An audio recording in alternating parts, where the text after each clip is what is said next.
Morgan, what would your advice be for people who are about to embark on their period journey? They're about to have their first period and maybe the parents of those people.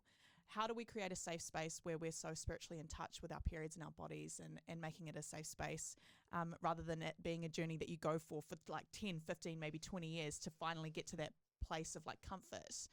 How is it a space straight away? How do we make it that?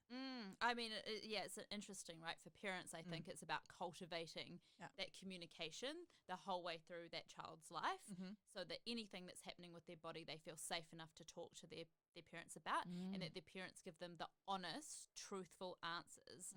So the onus is on the parents to be really skilled, like upskill on what's going on.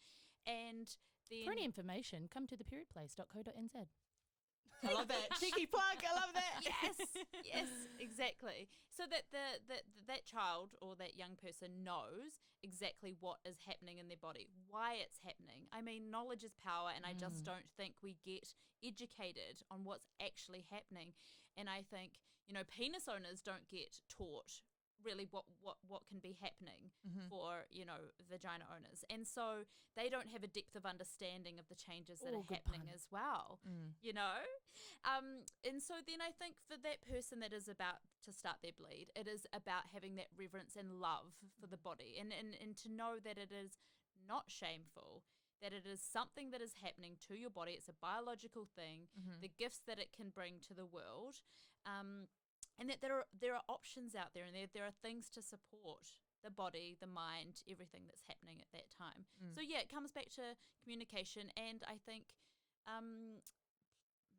everything comes back to pleasure for me. But it is, how do we find pleasure in a different way at that time? If your body is feeling out of whack, out of sorts, is it self-massage, or is it booking in for a massage, or is it having long baths?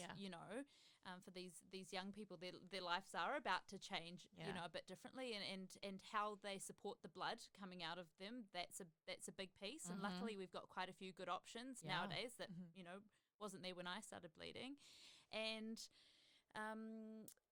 supporting that, because things can change, right? You might not want to swim, or like for Māori, that's quite a tapu thing. You're not meant to swim when you're bleeding. There's all sorts of things that need to be covered off, but it just comes back to talking and just compassion and love. To me, that's what it's about. Period Place podcast. Thanks to our mates at You by Kotex.